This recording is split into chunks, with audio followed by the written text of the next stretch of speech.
So welcome to our fourth video in our Thriving Through Conflict series.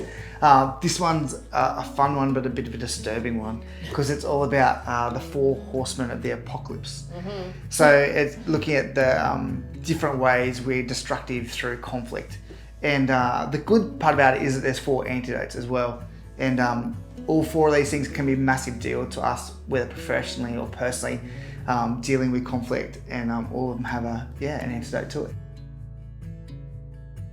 So today we're going to take a look at 4 elements in conflict that are really detrimental to the relationship. So these were identified by a clinical psychologist by the name of Dr. John Gottman. And so he and his wife are both clinical psychologists, and he's actually a leading sort of expert in marriage and couples therapy and works a lot in that space and has a whole institute around it. But he identified 4 elements in conflict that if they are present in your relationship and your conflict and they don't change, can be really detrimental, and he can actually predict divorce because of them as well. So he's named them the 4 Horsemen of the Apocalypse. So it sounds really doom and gloom, doesn't it? Sounds like it ends in divorce. Something destructive anyway. So, and that's what he's saying, they're really destructive. So the 4 horsemen are, there is criticism, which is blaming. It's attacking someone's character. It's you do this, you're that. It's complete blame and criticizing. The next one is contempt, which can be mistaken for criticizing, but it's really mean at its core. It's really dismissive. It really sort of ridicules the other person. It's really about sort of disrespecting the other person. It might look like you're sort of eye rolling and mocking and sarcasm and things like that. And it's almost taking a position of I'm better than you, right, and you're lower than me.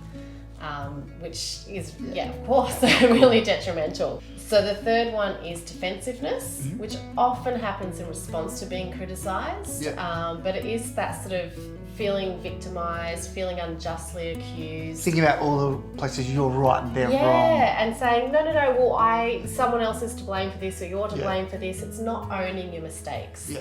And it's not taking responsibility, so you get defensive instead. And it can stem from insecurity and feelings of inadequacy in yourself. So you sort of automatically jump to the defense when someone starts to criticize without actually listening to what they're saying. And the last one is stonewalling. So stonewalling is when you just shut down, withdraw, you avoid, you dismiss, you don't want a bar of it. And often that happens when people are starting to get flooded. So they're overwhelmed by it. Yeah, overwhelmed. You start to go into fight mode and you just shut the other person out. And so that can also be quite detrimental, obviously, when you just stop engaging. So those are the 4 horsemen of the apocalypse. I know I can identify with a few of those, Ben. Unfortunately, so can I, Jess. I can definitely identify it, in different, even at work, like I think I can see where I do it at home, where I do it at work, and even with friendships to a lesser degree, I can go into those modes. Yeah, absolutely. For sure. And we all do, and they're really can be really hard to overcome. And he's not saying that if you are ever any of these things, or there's any elements that immediately that's it, relationship's over. I hope not, because I'm in trouble with this in case. But if they remain, and that's the way that you deal with conflict, that's going to wear the relationship down. That's going to tear at it. Because these 4 things are, they're destructive. So. I think that's a good description, whether it's like in your personal life or in your work life. If one of those 4 elements or all of them are present and stay present, it's going to deteriorate. Yeah, absolutely. The relationship's going to become irreparable. Yeah. So he does have 4 antidotes to these 4 horsemen of the apocalypse. That's good news. And we'll quickly go through those. Okay. Just because we do actually have something else you can watch that helps explain this. He's got a wealth of information on his website as well.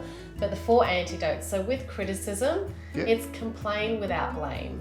So state the issue, state your needs, use I statements rather than attacking the person and saying you this, you that, you always. Yeah. So just focus on the issue at hand and use I statements. So complain without blame.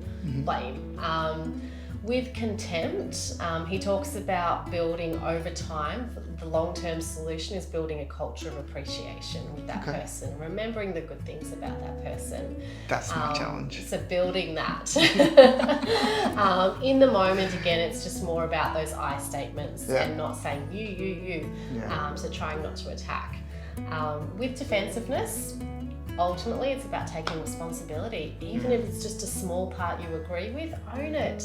Yeah. Apologise.